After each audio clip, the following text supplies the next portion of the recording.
Hey there, Matthew Coller and Judd Zulgad outside of the Winter Park ship, as you can see right there. Oh, it's very exciting. You see it? Look at that. That's very exciting. Night one of the draft is over, Matthew Coller. Yes, and it was very exciting. I had fruit snacks, and we waited around just in case the Minnesota Vikings decided to move up, and they didn't. Judd, your thoughts? My thoughts are this. After seeing how things transpired in the first round of this draft, one, I'm not surprised that they didn't move up. Two, I don't blame them one bit.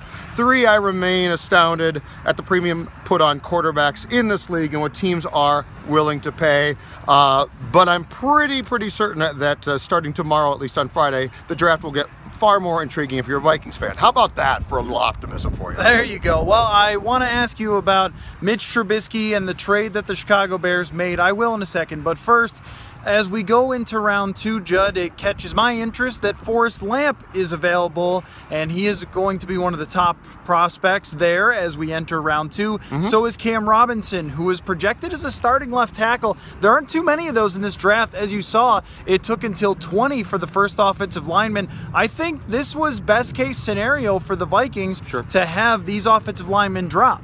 Yeah, and the thing too here is so the Vikings are at 48. We've been through 32 picks, which means what? It means that essentially if the Vikings are going to do what you're talking about and get an elite offensive lineman in the second round, you're going to have to go up. So you tell me this, from the trade chart, what would the Vikings need to do to actually get to a place from 48 going up to get a potential starting left tackle? Ah, yes, the old trade chart, which was invented by Jimmy Johnson back in the day. Yeah, I think when you got Herschel Walker from the Vikings. Right. The trade chart says that a second-round pick and maybe a fourth would be possibly enough to get them up into that beginning of the second round where they could possibly select Forrest Lamp or Cam Robinson. The thing, though, Judd, that is interesting is that the Seattle Seahawks traded back, and I've got to think after they had a worse offensive line than the Minnesota Vikings last year. That's right, it was that bad. Oh, yeah. That they will be looking at one of those two players. But it seems to me that even if teams take Forrest Lamp and Cam Robinson, the two linemen, that this is a good thing for the Vikings because that means other quality prospects could still be there in the middle. I think that Zim is still going to appeal to Rick, and he's going to go to Rick and say, Rick, you signed two potential, basically starting quality tackles. We're paying them a lot. Yes, it would be nice to improve ourselves at right guard, but this is a defensive first, defensive heavy draft, and right now there is a lot of good defense there. I am sticking with my opinion, which is the Vikings are going to use their first round pick at 48, or their first pick at 48 on a defensive tackle to try and shore up that three technique position at which right now, as far as I can tell, they're going to be weak if they don't do something. Well, there's a couple of interesting guys that will be there. The one that catches my eye the most is Delvin Tomlinson, who's from Alabama. We saw a bunch of Alabama players go. There's also Caleb Brantley, but I kind of think Caleb Brantley's going to drop after a recent story about him punching a woman. Yeah. Speaking of which, Joe Mixon was not taken in the first round. We had heard buzz that it was a possibility that he could be taken very high, but he was not taken.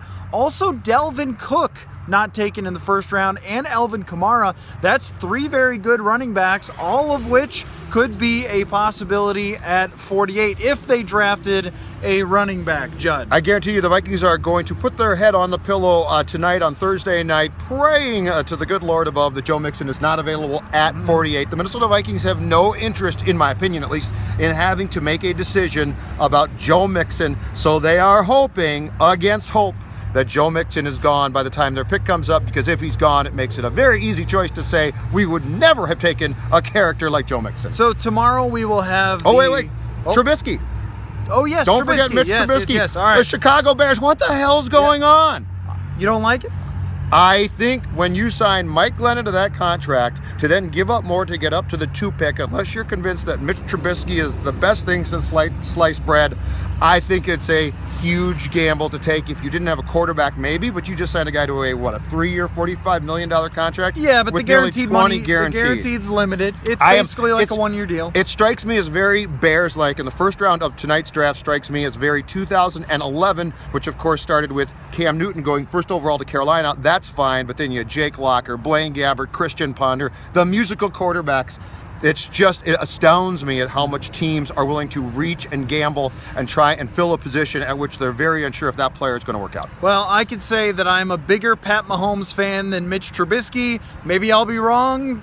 Who knows? But I think Trubisky is kind of a limited quarterback to trade up to get, but the Bears are desperate at that position, so not a shock. And that's the problem. The Chicago Bears are always desperate. Yes, they are. For a quarterback, Cade McNown will tell you all about that, so will Kyle Orton and poor Jay Cutler, who hasn't found a team yet. It may never He has find a not. team. Bring back Sid Luckman, baby. The last great Bears quarterback. Okay, one word, position or... Okay, couple words from you. Positions that they must address, or one position they must address in day 2, where it's the second and third round.